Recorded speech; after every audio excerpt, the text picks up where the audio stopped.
Hello नमस्कार, स्वागत है आपका। और बात करेंगे हम 2013 में जो आरपीएससी ने प्रीलिम्स का पेपर करवाया था और उसमें राजस्थान इतिहास कला संस्कृति से संबंधित है वो कौन से प्रश्न हमारे रहे थे।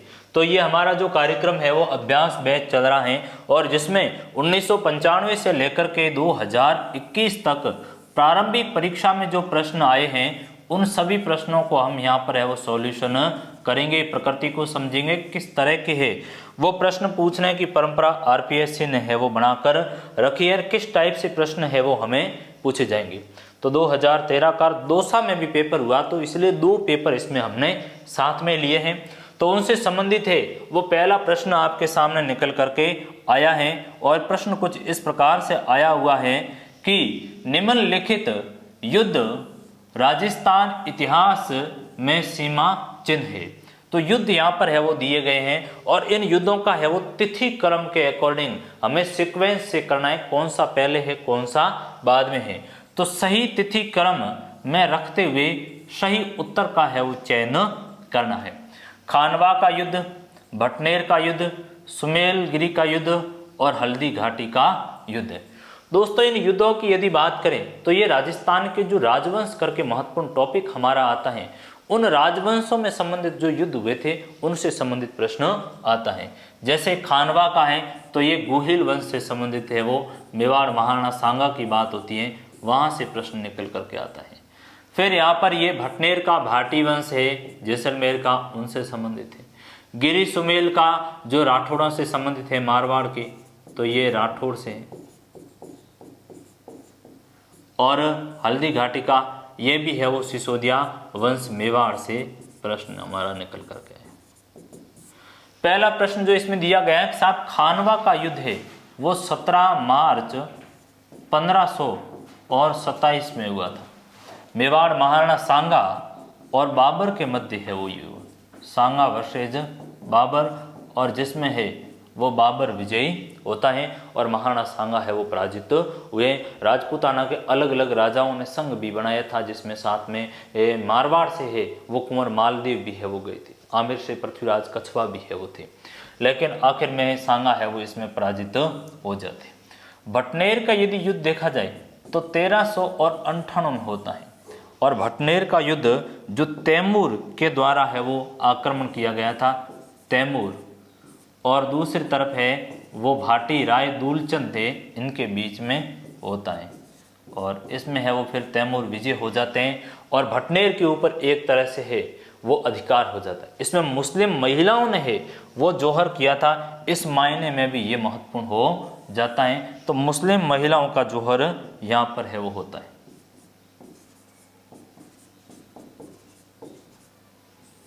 मुस्लिम महिलाओं का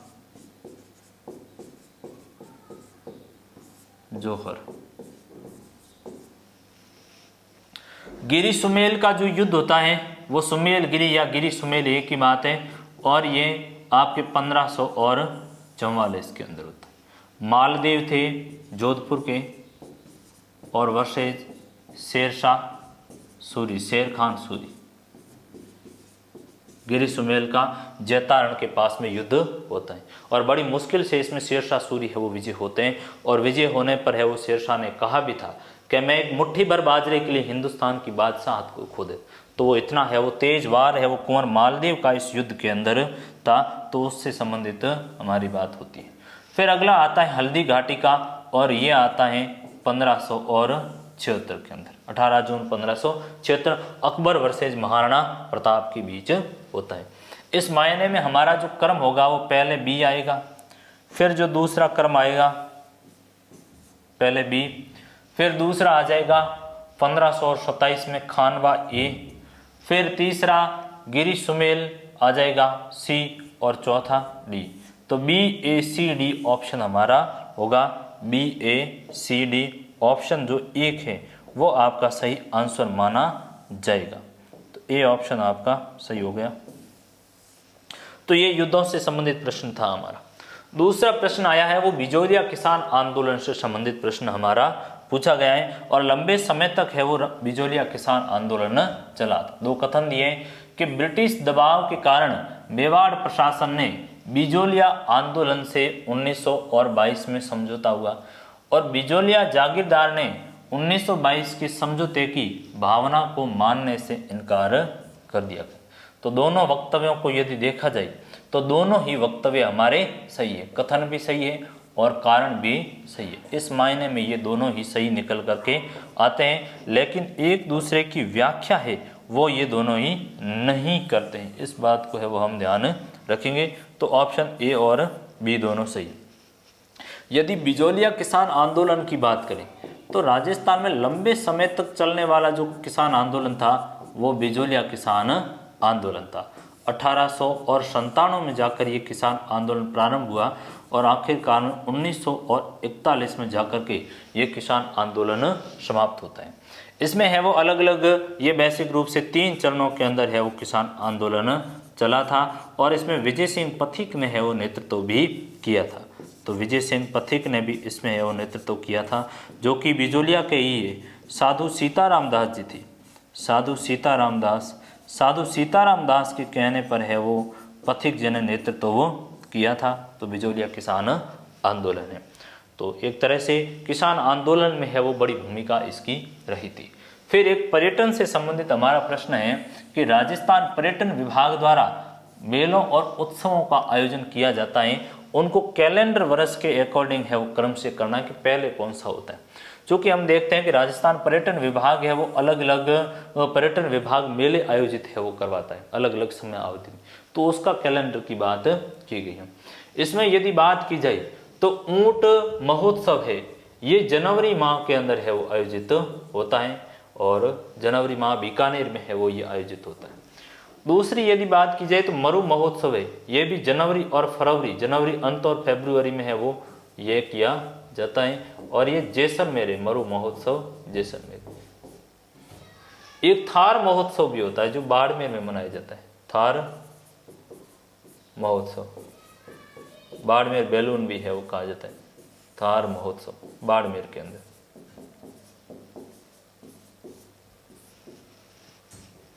तो ये फरवरी। फिर तीसरा हमारे हाथी महोत्सव वो जयपुर में अंदर मनाया जाता है और ये मार्च में है वो आयोजित होता है, विभाग आयोजित करता है जयपुर के अंदर। ग्रीष्म महोत्सव है वो माउंट आबू में है वो आयोजित होता है और विशेष रूप से ये गर्मियों में है वो आयोजन होता है इसका। तो इसका गर्मियों में आयोजन होता है, मई जून के में होता है इसका और माउंट आबू में इसका आयोजन होता है, माउंट आबू। तो अब इस हिसाब से इसके कूट को देखा जाए तो पहले ही कूट हमारा सी निकल करके आता है, फिर आता है ए, फिर निकल करके आता है हाथी महोत्सव CAB और फिर अंतिम में आता है D,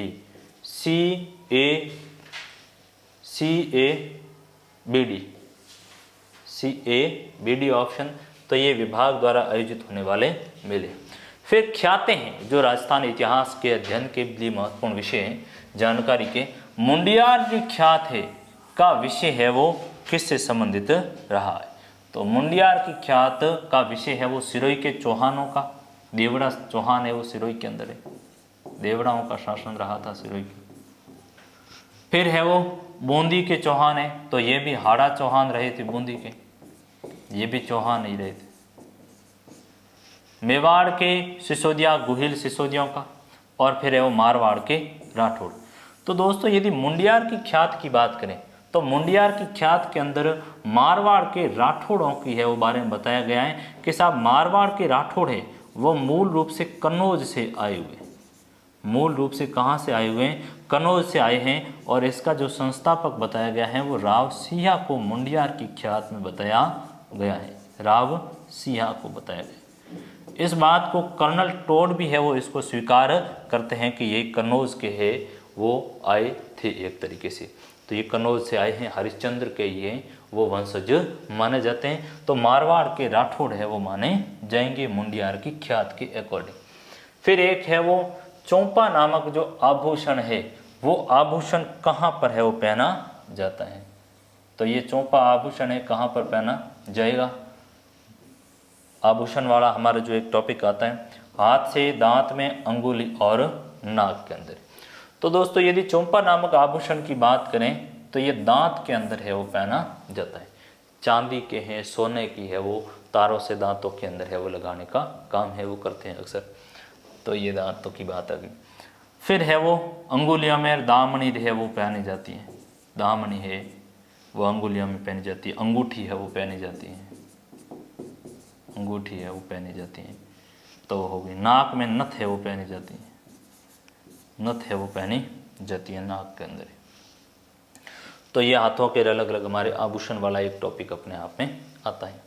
फिर आता है कि नीचे राजस्थान की स्वतंत्रता आंदोलनकारी महिलाओं की है वो सूची दी गई है और उनको है वो हमें कूट में मिलान करना है कि कौन सी महिला कहाँ कहाँ पर है वो रहती है। तो सावित्री देवी भाटी है और सावित्री देवी भाटी का नाम आता है वो जोधपुर से आता है। भगवती देवी का नाम उदयपुर से है वो आता है। लक्ष्मी देवी आचार्य का नाम बीकानेर से आता है और कुमारी कुसुम गुप्ता है वो कोटा से आती है। तो एक आपका इसका जो हो जाएगा आंसर वो हो जाएगा कूट, 2 हो जाएगा, फिर 1 आ जाएगा, फिर 4 है वो हो जाएगा और फिर है वो 3 ऑप्शन आ जाएंगे कोटा। तो इस मायने में 2 1 4 3, 2 1 4 और 3, 2 1 4 और ये 3, आपका ऑप्शन 3 है वो सही माना जाएगा। तो ये महिलाएं रही जिनकी भूमिका है वो अलग अलग समय अवधि में रही थी। एक हमारा लोकवाद्य यंत्र से प्रश्न निकल कर आया कि राजस्थान का एकमात्र ऐसा लोकवाद्य यंत्र जिसकी चोटी में है तनाव के लिए पखावज की तरह लकड़ी के है वो गुटके डाले जाते हैं। तो वो कौन सा हो जाएगा? ताशा, रावलों की मादल, ढाक और डेरू हो जाएगा। तो रावलों की जो मादल होती है उसमें है वो पखावज के लिए लकड़ी के गुटके है वो लगाने का काम किया जाता है, जो लोकवाद्य यंत्र के टॉपिक से हमारा आता है। एक आता है जयपुर राज्य के कारखाने का नाम जहां कलाकार चित्र और लघु चित्र बनाते थे। तो ये एक तरह से चित्रकला वाला जो टॉपिक हमारा रहता है वहां से प्रश्न निकल कर आता है कि जयपुर राज्य के जो कलाकार थे जो लघु चित्र बनाने का काम करते थे, चित्रकारी का दरबारी, ये जो एक तरह से संरक्षण में चित्र बने थे उसको है वो क्या कहा गया है? तो क्या कहा जाए? सूरत खाना है वो उसको कहा जाता है, जहाँ पर है वो दरबारी चित्रकार बैठ करके चित्रकारी का काम करते थे। दरबारी कलाकार है चित्रकारी का काम करते थे। तो ये कहाँ पर है? ये जयपुर में थे, जहाँ पर लघु कला के चित्र बनते हैं। तो लघु चित्र बनते हैं, लघु चित्रकारी होती है। राजस्थान में जहांगीर के महल है वो कहाँ पर है? तो जहांगीर के यदि महल की बात की जाए तो ये आपके किशनगढ़, डीग, अजमेर और पुष्कर। तो जहांगीर के जो महल है वो कहाँ पर हो जाएंगे? पुष्कर के अंदर हो जाएंगे। तो जहांगीर के महल पुष्कर। डीग भरतपुर जहाँ जल महल है, जल महल भरतपुर के अंदर है रहते हैं। किशनगढ़, अजमेर, जो राठौड़ों की है वो एक ठिकाना किशनगढ़ रहा था। एक प्रश्न है व्यक्तित्व से कि निम्नलिखित में से राजस्थान रत्न 2013 से सम्मानित व्यक्तियों की सूची है वो कौन सी सही मानी जाएगी? लक्ष्मी कुमारी चुंडावत, D.R. मेहता, जसदेव सिंह और स्वर्गीय हसरत जयपुरी। तो लक्ष्मी कुमारी चुंडावत को तो है वो 2012 में मिलता है, इसलिए ये ऑप्शन गलत हो जाएगा। D.R. मेहता और जसदेव को है वो 2013 में मिला था, लेकिन यहाँ पर लक्ष्मी कुमारी चुंडावत ऑप्शन से कट जा रहा है।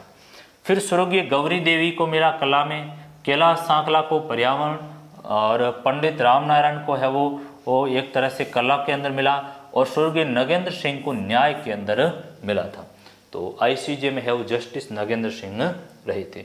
D.R. मेहता, जसदेव सिंह, इनको भी है वो ये 2013 में रहे, लेकिन लक्ष्मी कुमारी जो चुंडावत है वो 12 में रही। कृपाल सिंह शेखावत, गौरी देवी, मांगी देवी, रामनारायण और स्वर्गीय नगेंद्र सिंह। इस मायने में ऑप्शन हमारा 2 हो जाएगा। विजयदान जी देथा को भी है वो 2012 के अंदर मिलता है।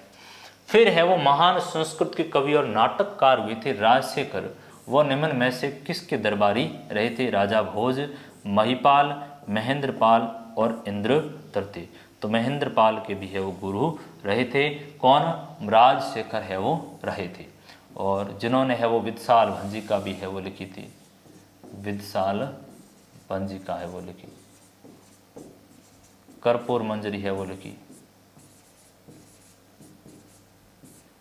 कर्पूर मंजरी, काव्य मीमांसा,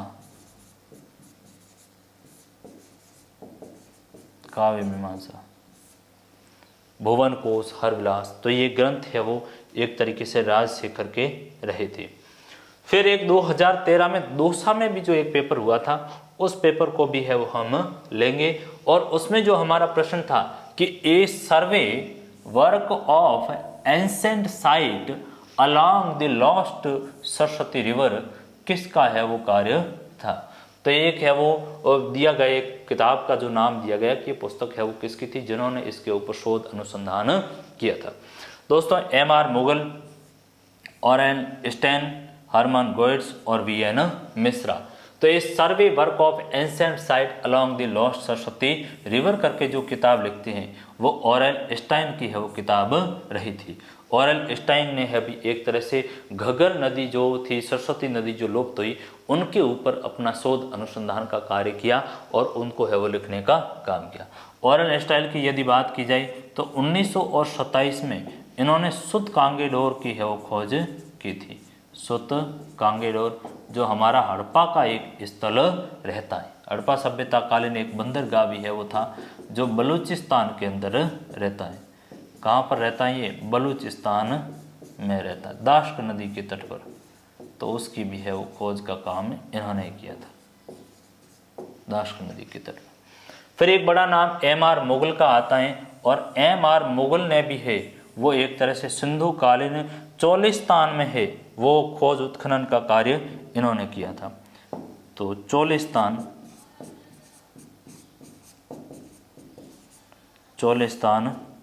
क्षेत्र में है वो खोज का, गगर हाकरा क्षेत्र में है वो इन्होंने खोज कार्य किया था। Ancient Cholistan archaeology and architecture का पुस्तक भी है वो एम.आर. मुगल की रही थी। एंशिएंट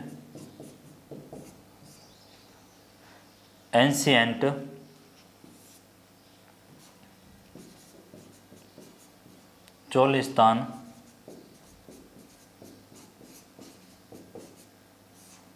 आर्कियोलॉजी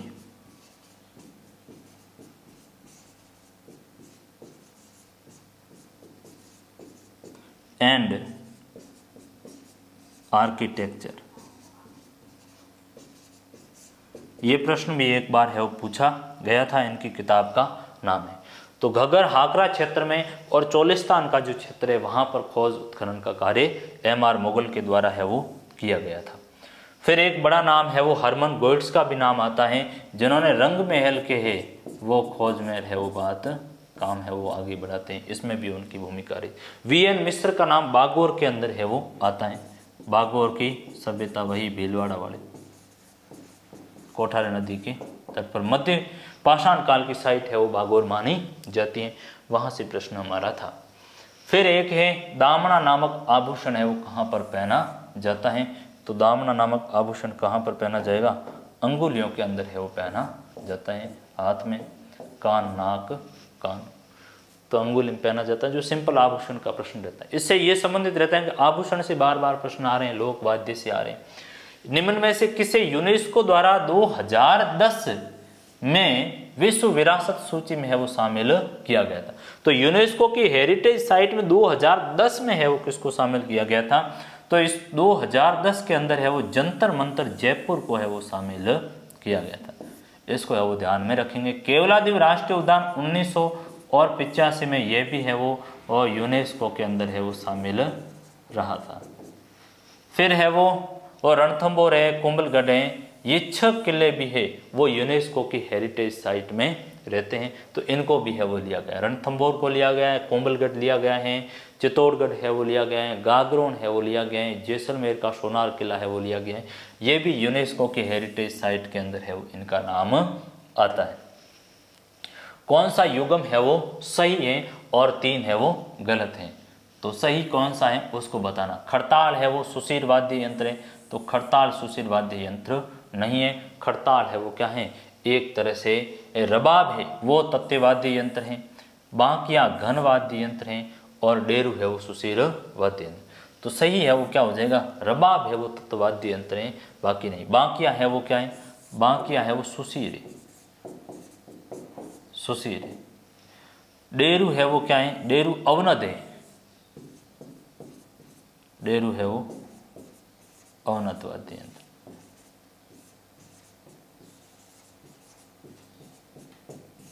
डेरू अवनद वाद्य यंत्र। खड़ताल घन वाद्य यंत्र,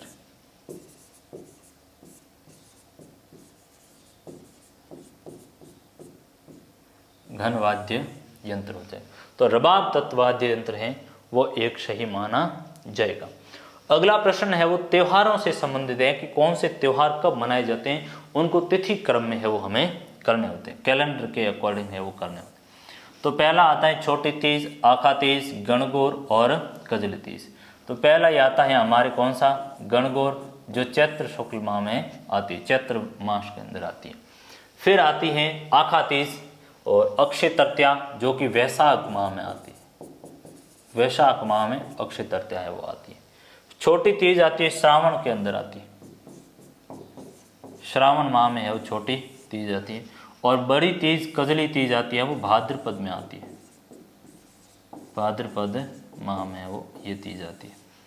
तो इस मायने में है वो आपके ऑप्शन हो जाएंगे सी, फिर हो जाएंगे ए आखा तीज बी, फिर हो जाएंगे ए और फिर हो जाएंगे D. C B A D, C B A D option A है वो हो जाएगा आपका। तो ये त्योहार से संबंधित प्रश्न हमारा था। एक सिक्कों से संबंधित आया था कि राजपूताना की किस रियासत के सिक्के पर एक और सम्राज्ञी विक्टोरिया का चेहरा है और दूसरी ओर अंग्रेजी में विक्टोरिया एम्प्रेस और दूसरी ओर उर्दू नागरी लिपि में है वो महाराज का नाम लिखा था। तो ऐसा बीकानेर के अंदर है वो लिखा था, बीकानेर रियासत के अंदर है। तो महारानी विक्टोरिया का है वो एक तरह से सिक्कों के ऊपर अंकन करने का कार्य बीकानेर रियासत के द्वारा किया गया। फिर एक राजपूताना की किस रियासत में आजाद मोर्चे की है वो स्थापना की गई थी। तो आजाद मोर्चे का जो संबंध रहा है वो जयपुर प्रजामंडल से रहा था, जयपुर रियासत से है वो रहता है। चूँकि हम देखते हैं कि 1942 के अंदर भारत छोड़ो आंदोलन है वो प्रारंभ होता है, भारत छोड़ो आंदोलन, भारत छोड़ो आंदोलन। और भारत छोड़ो आंदोलन में भाग लेने हेतु जयपुर प्रजामंडल को रोका गया था। तो उस समय जो जयपुर के मुख्यमंत्री प्रधानमंत्री मिर्जा इस्माइल का नाम आता है, मिर्जा इस्माइल वर्सेज हीरालाल शास्त्री के बीच ये समझौता होता है कि साहब भारत छोड़ो आंदोलन में भाग नहीं लेंगे जयपुर प्रजामंडल। लेकिन बाबा हरिश्चंद्र का एक अलग गुट है जिसने आज़ाद मोर्चा बनता है।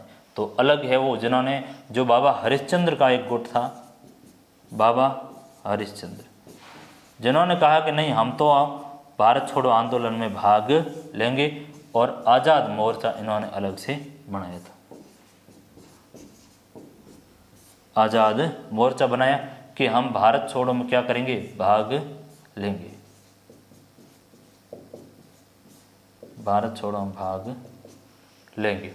तो ये बाबा हरिश्चंद्र का गुट है वो रहा था। तो ये प्रजामंडल आंदोलन की ही उपज थी जिन्होंने जन चेतना का, जन जागृति का कार्य किया था। कुछ मंदिर से प्रश्न आया कि द्वारिकाधीश जी का मंदिर है वो कहाँ पर आ, तो द्वारिकाधीश जी के मंदिर की यदि बात करें तो कांकरोली के अंदर द्वारिकाधीश जी का मंदिर है वो आता है। श्रीनाथ जी का मंदिर नाथद्वारा सिहाड़, और मथुरेश जी का मंदिर है वो कोटा के अंदर आता है, और गोविंद देव जी का जयपुर में आता है। तो एक तरह से ये जो विष्णु के है वो मंदिर रहे थे, कृष्ण मंदिर है वो रहे थे। तो द्वारिकाधीश ऑप्शन आपका 4 है वो हो जाएगा। 4 ऑप्शन कहाँ पर आ रहा है, 2 जगह आ रहा है, इसलिए 2 ऑप्शन आपके कट जाएंगे।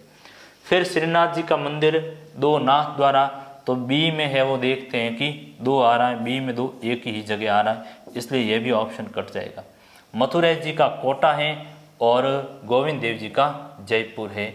आपका ऑप्शन है वो ए राइट माना जाएगा। मंदिर से बहुत सिंपल सा प्रश्न है वो, ये आरपीएससी ने पूछा था, जटिलता इसमें थी नहीं।